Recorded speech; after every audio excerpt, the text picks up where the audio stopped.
मम ज्ञानतिमिरस्य ज्ञानाञ्जनशलाकया चक्षुरुन्मीलितं येन तस्मै श्रीगुरुवे नमः।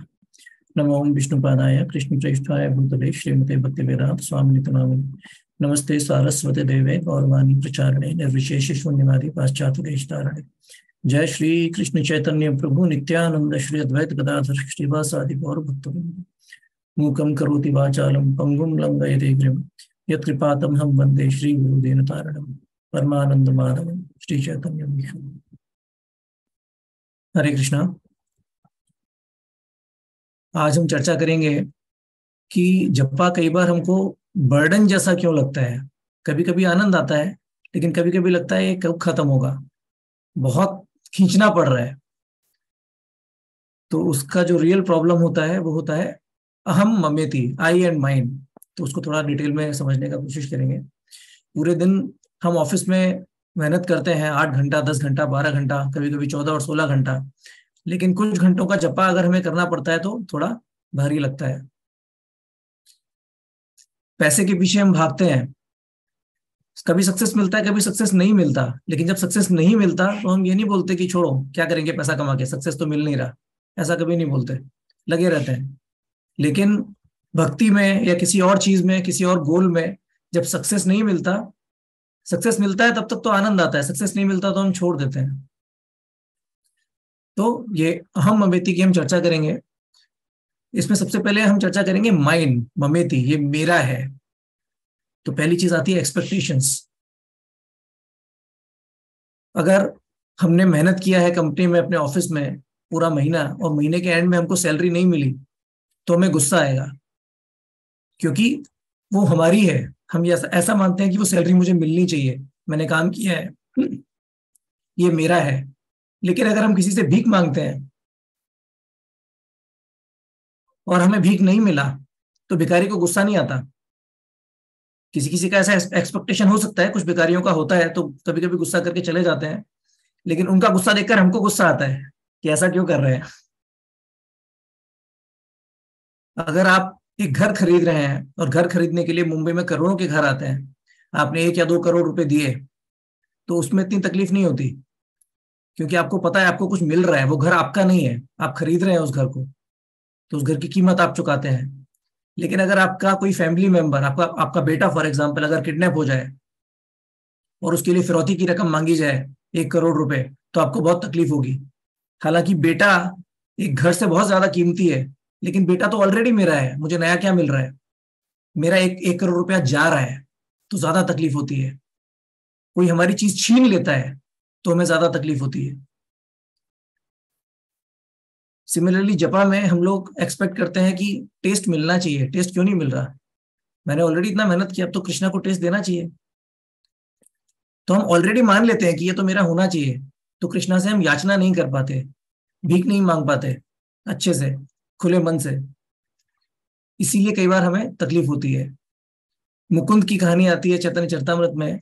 मुकुंद को चैतन्य महाप्रभु ने बोला कि मैं इसको 100 जन्म तक इसको भक्ति नहीं दूंगा, तो मुकुंद नाचने लगे। क्यों? क्योंकि वो अन्याभिलाषिता शून्यम वाली मेंटालिटी थी, मेरा मेरा कुछ है ही नहीं, मेरा कुछ नहीं है। अगर कृष्ण 100 जन्म के बाद भी दे रहे हैं तो भी बहुत बड़ी कृपा है कृष्ण की। ऐसा नहीं है कि मुझे एक जन्म में ही मिलनी चाहिए, मैं डिसाइड नहीं कर सकता। तो वो आनंदित हुए, खुश हुए। कई बार हमें कुछ भी पाने के लिए बहुत मेहनत करनी पड़ती है, और कुछ भी प्रोटेक्ट करने के लिए भी बहुत मेहनत करनी पड़ती है। तो जब हम पाने के लिए मेहनत करते हैं तो वो मेहनत आसान होती है, हमें कुछ नया मिल रहा है जो हमारा नहीं है।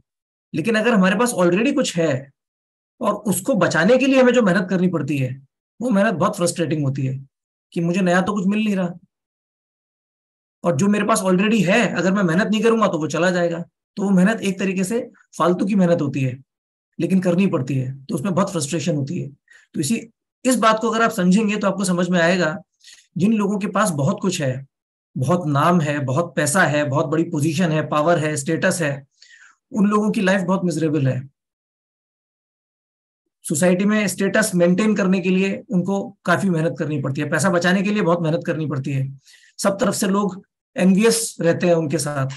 तो ये बात हम समझेंगे तो हमें हमारी खुद की एनवी थोड़ी कम होगी, खुद की इनसिक्योरिटी थोड़ी कम होगी, हमें थोड़ी राहत मिलेगी, ठीक है कोई बात नहीं, वो मुझसे बहुत ज्यादा अच्छा नहीं है।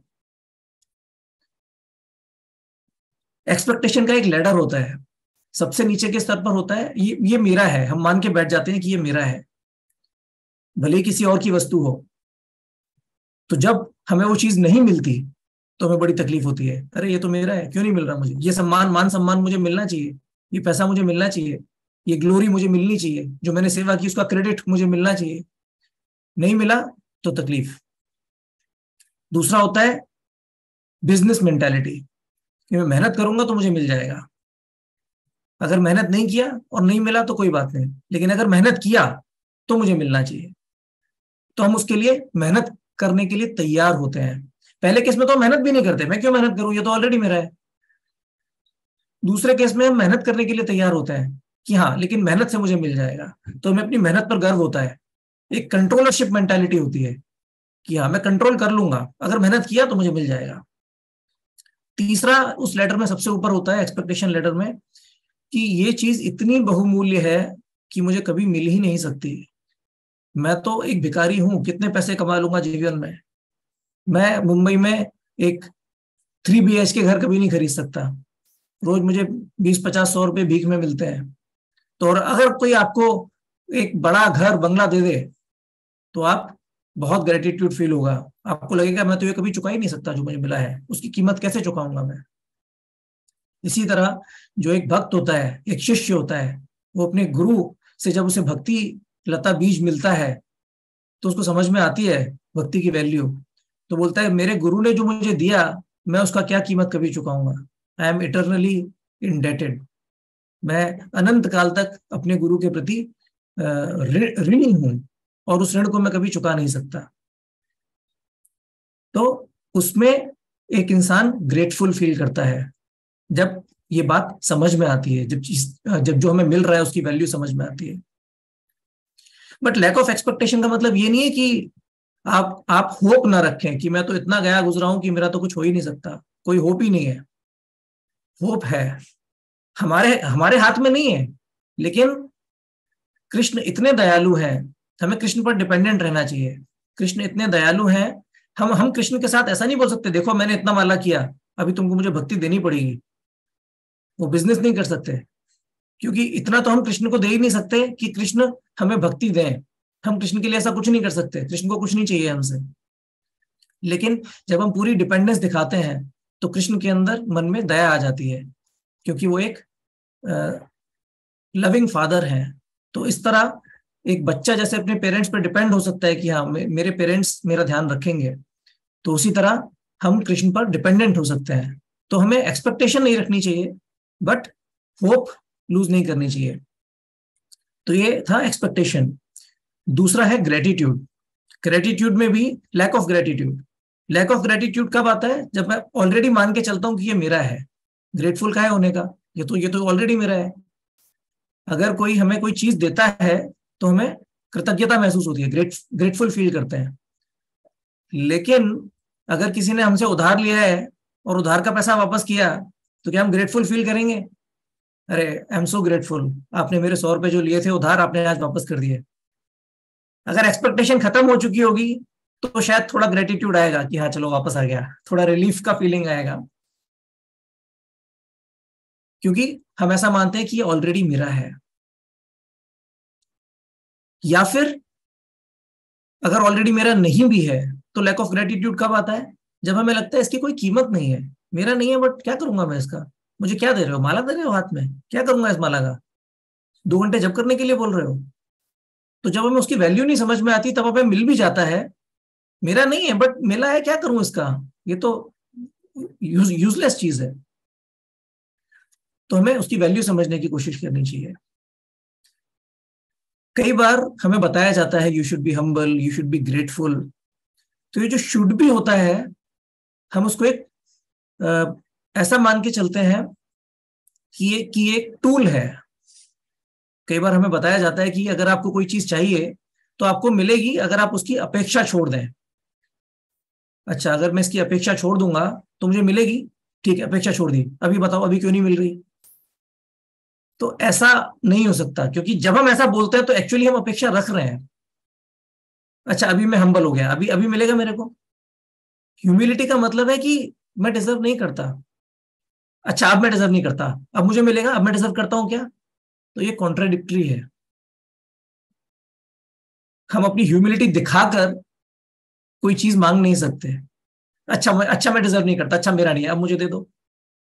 ऐसे नहीं मांग सकते। हमें सत्य को समझने की कोशिश करनी चाहिए कि मैं हूं क्या, मेरी औकात क्या है। जब हमें ये समझ में आता है तो नेचुरल ह्यूमिलिटी आती है। विद्या विनय संपन्न है। जब विद्या आती है तो फिर विनय आता है कि अरे मैं तो कुछ हूं ही नहीं। ऐसा नहीं कि मैं ऐसा मान लूंगा कि मैं कुछ नहीं हूं तो फिर मैं कुछ बन जाऊंगा। ऐसे ये चीटिंगबाजी है। जो हमारी फीलिंग्स हैं ग्रेटिट्यूड और ह्यूमिलिटी की, ये ये साइंस है कि हम सत्य के करीब हैं। कि क्या सत्य क्या है? जो एक आत्मा होती है, वो बाल के 10,000वें हिस्से के बराबर होती है। कृष्ण हमारा ध्यान रख रहे हैं तो हम हैं, वरना हम कुछ नहीं कर सकते। एक आत्मा का कोई इतनी छोटी होती है, इन्फिनिटेसिमल है हम। तो ये सत्य है। तो जो डिवोटीज होते हैं इनको ये सत्य समझ में आता है, तो बोलते हैं कृष्णा मेंटेन कर रहे हैं तो हम हैं, कृष्णा मेंटेन नहीं करेंगे तो हमारा कोई एग्जिस्टेंस नहीं है। तो दिस इज द ट्रुथ। और जब ये ट्रुथ समझ में आता है कि हम इतने छोटे हैं, तब नेचुरल ह्यूमिलिटी आती है, नेचुरल ग्रेटिट्यूड आता है कि अरे मैं तो कुछ भी नहीं हूँ, फिर भी कृष्ण मुझे इतना कुछ दे रहे हैं, सारी मेरी जरूरतों का ध्यान रख रहे हैं, सबको सबको मेंटेन कर रहे हैं। ऑफ कोर्स दूसरे डिवोटीज जब हमारे अंदर ये ह्यूमिलिटी और ग्रेटिट्यूड देखते हैं तो कई बार हमें महान वैष्णव बोल सकते हैं, लेकिन वो महानता नहीं है। वो एक सिंपली हमारा एक गुड फॉर्च्यून है कि कृष्ण मेरा ध्यान रख रहे हैं। तीसरा है व्यवसायत्मिका बुद्धि। राधानाथ महाराज का जो लेक्चर है बैगिंग हरिदास ठाकुर, उसमें महाराज 4 चीजें बोलते हैं: humility, determination, service attitude and ready to do anything and everything. तो इसको मैंने अपने शब्दों में थोड़ा समझने का प्रयास किया। ह्यूमिलिटी का मतलब I can't do it, I don't deserve it. मैं अपने आप से नहीं कर सकता। तो विनम्र बन जाते हैं हम जब हमें समझ में आता है कि हम अपने आप से नहीं कर सकते। कृष्ण की कृपा होगी, भक्तों की कृपा होगी तो शायद आगे बढ़ जाएंगे। नहीं होगी, उनका मन नहीं करेगा तो यहीं रगड़ते रहेंगे। तो ये ह्यूमिलिटी हमारे हाथ में नहीं है। ये ह्यूमिलिटी हमें ये समझ में आएगा तो हम हम्बल हो जाएंगे। वो सही मायनों में ह्यूमिलिटी है। राधानाथ महाराज किसी लेक्चर में बोलते हैं ह्यूमिलिटी इज ट्रुथ, ऐसा मैंने सुना है। डिटर्मिनेशन, डिटर्मिनेशन हम किसी चीज में कब दिखाते हैं? जब हमें उसकी वैल्यू समझ में आती है। अगर कोई चीज बहुत कीमती है तो उसको पाने के लिए हम बहुत प्रयास करेंगे। तो determination, determination shows it is important. Service attitude, हम किसी की सेवा कब करेंगे? जब हमें समझ में आएगा कि हाँ, ये व्यक्ति मेरे लिए कुछ कर सकता है। ऑफिस में बॉस की चापलूसी क्यों करते हैं? कि हाँ, बॉस प्रमोशन दे सकता है। तो भक्ति कौन दे सकता है? सिर्फ वैष्णव दे सकते हैं। तो सर्विस एटीट्यूड, जब हम वैष्णवों की सेवा करेंगे, वो हमसे प्रसन्न हुए, तो उनको प्रसन्न देखकर कृष्ण हमें भक्ति देंगे कि हाँ, इसने मेरे भक्तों को प्रसन्न किया है तो इसको भी चलो भक्ति दे देता हूं। और ready to do anything and everything, इसका जो मतलब मुझे समझ में आया, जो मैंने बताया था ग्रेटिट्यूड लेटर में पहला था इट इज माइन, ये मेरा है ऑलरेडी, तो हम उसके लिए कोई मेहनत नहीं करते। दूसरा है बिजनेस मेंटालिटी, जिसमें हम सोचते हैं कि अगर मैं मेहनत करूंगा तो मुझे मिल जाएगा। लेकिन जो हमारी मेहनत होती है उसकी भी कुछ वैल्यू होती है।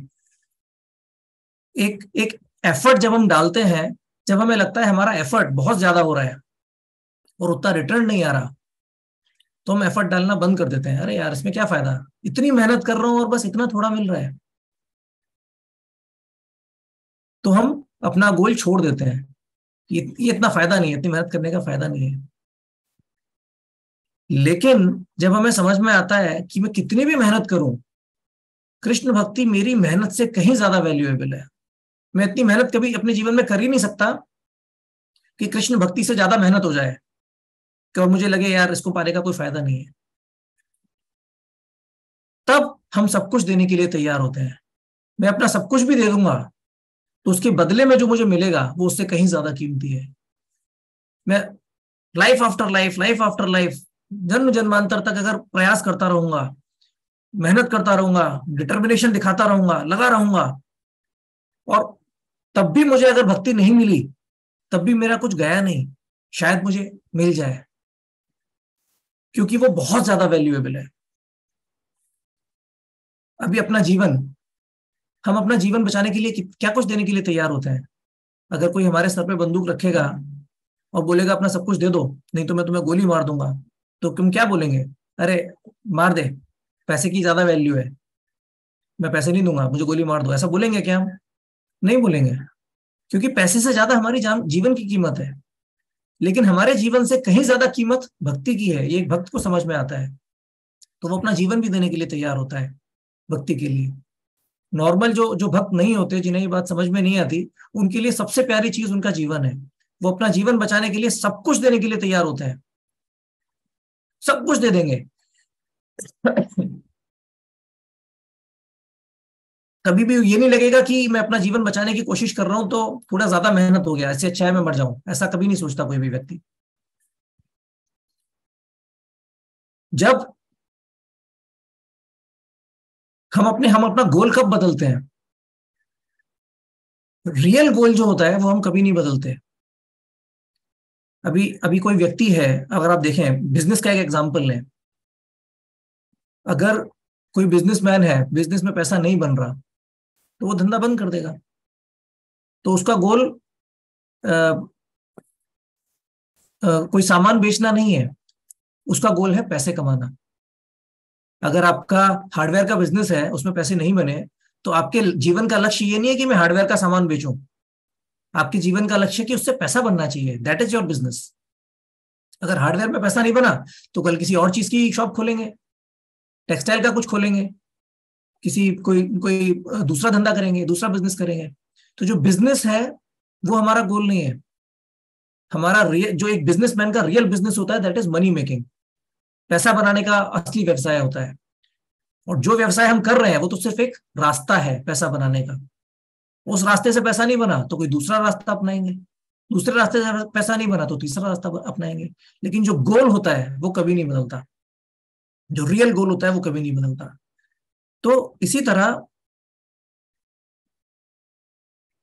जब अभी कृष्ण बोलते हैं भगवत गीता में, व्यवसाय आत्मिका बुद्धि एक ही कुरुनंदना, बहुशाखा ही अनंताश्च बुद्धयो अव्यवसायी नाम। जिनका जिनकी व्यवसाय आत्मिका बुद्धि होती है कि हाँ this is my business, Krishna consciousness is my business, तो वो अपना रास्ता कभी नहीं बदलते। लेकिन जिन लोगों को लगता है my real business is not Krishna consciousness, मेरा जो असली व्यवसाय है वो तो है एंजॉयमेंट, और भक्ति जो है वो सिर्फ एक रास्ता है, जिनको ऐसा लगेगा तो वो अलग अलग रास्ते बदलते रहेंगे अपने एंजॉयमेंट के लिए।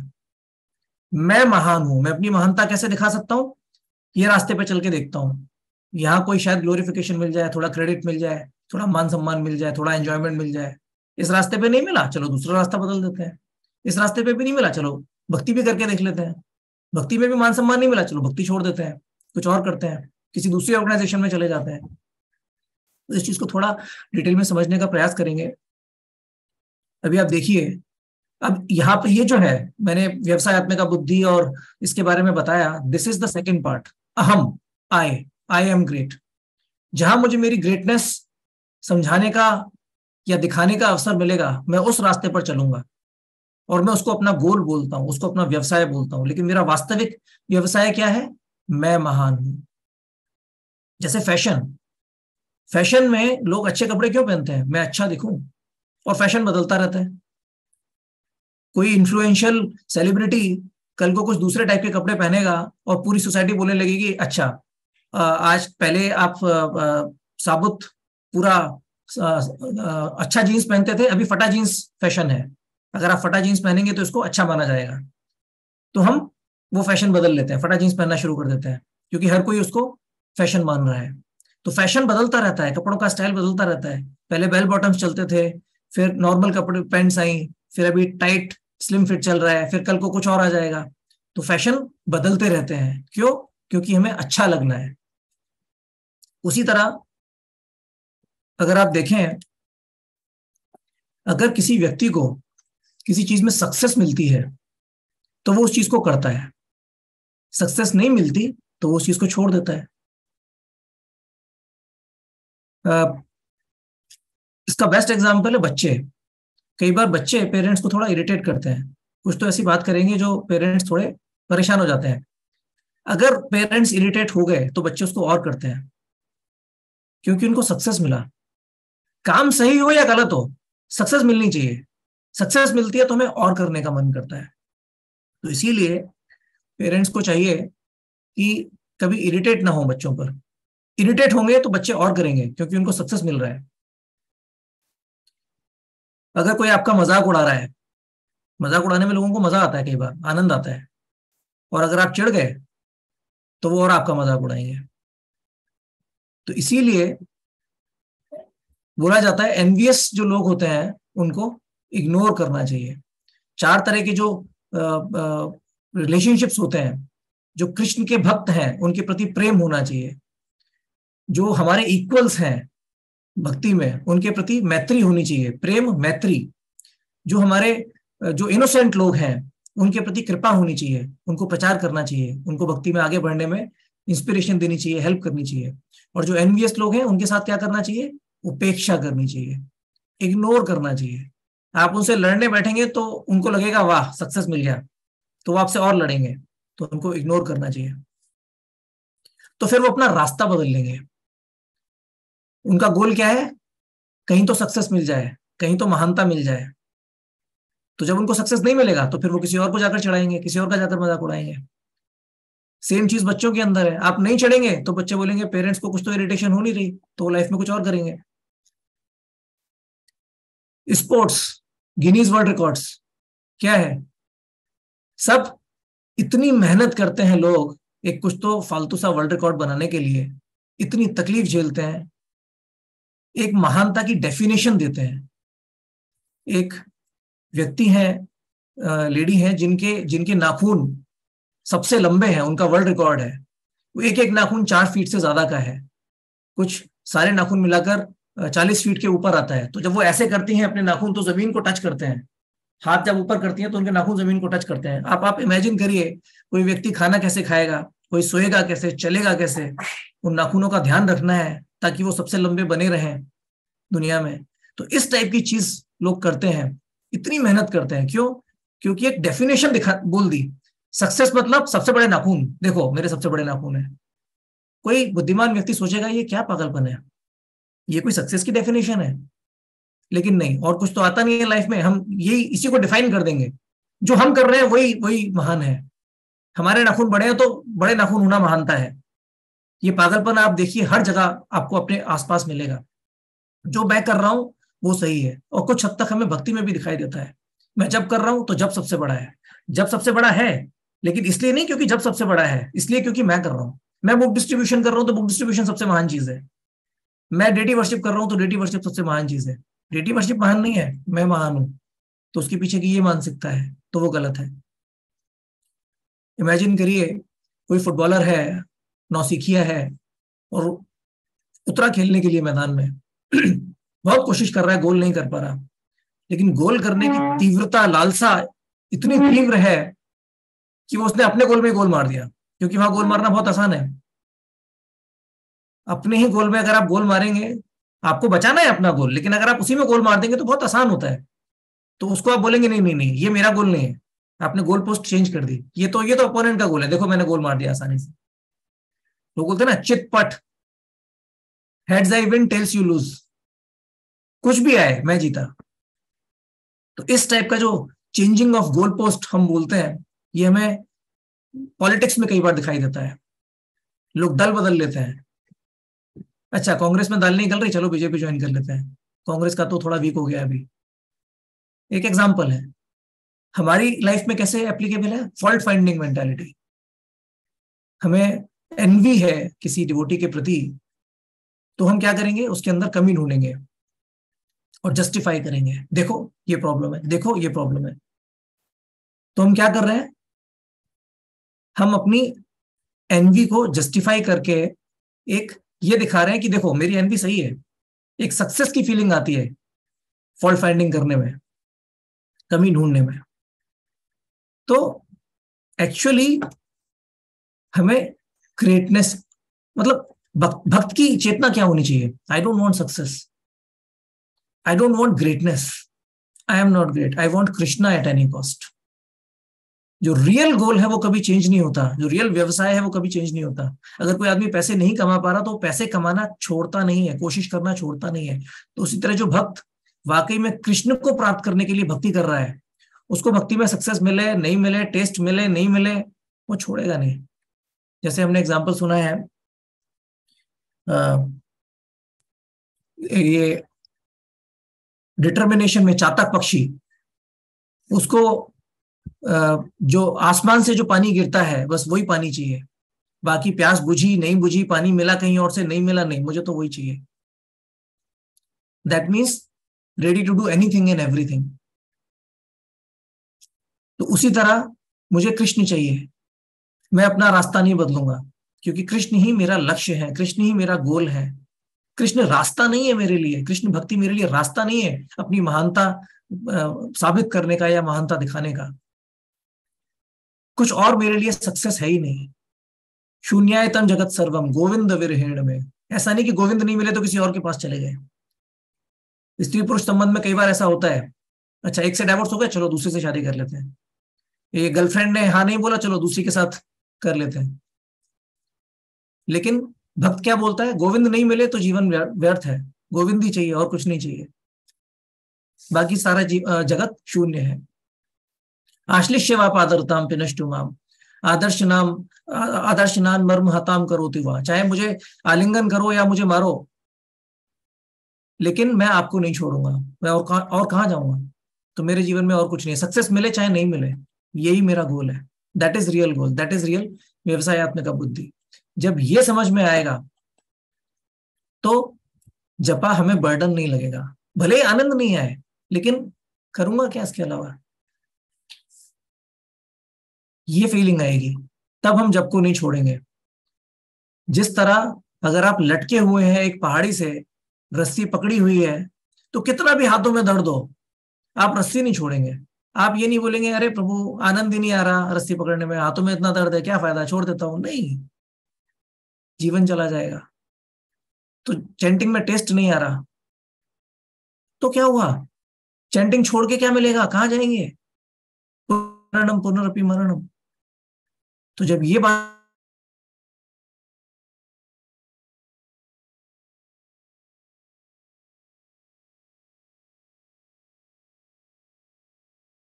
आई want you Krishna where are you. ब्रजवासी को कृष्णा नहीं मिले, एक तरीके से देखा जाए तो बाहरी दृष्टि से कृष्ण का नाम पूरे जीवन पुकारते रहे, याद करते रहे कृष्ण को। आंतरिक दृष्टि से क्योंकि कृष्ण कृष्ण के नाम से अभिन्न है, तो उनको एक कृष्ण उनके साथ थे एक तरीके से देखा जाए तो उसी तरह जब हम भगवान का नाम लेंगे तो हमें आनंद आए चाहे नहीं आए, हम छोड़ेंगे नहीं। और जब हम ऐसा करेंगे तब कृष्ण को आनंद आएगा कि अरे ये तो छोड़ता ही नहीं है, कुछ भी कर लो छोड़ता ही नहीं है। जब हमसे कोई गलती हो जाती है, किसी से माफी मांगते हैं और वो माफ नहीं करता, तो क्या हम ऐसा सोचते हैं अरे ये तो माफ नहीं कर रहा, क्या फायदा माफी मांगने का? लेकिन जब हम माफी मांगते रहते हैं, नाक रगड़ते रहते हैं, तो सामने वाले का हृदय पिघलता है। भले ही वो बाहर से माफ ना करे इतनी जल्दी, लेकिन अंदर से उसको लगता है कि हाँ सही कर रहा है। हम माफी मांगना बंद कर देंगे तो और गुस्सा हो जाएगा, अरे एक तो गलती की ऊपर से माफी भी नहीं मांगता। तो उसी तरह इस भावना में हम कृष्ण को अपना लक्ष्य बनाकर कृष्ण के नाम लेंगे तो शायद एक दिन कृष्ण को हम पर दया आएगी।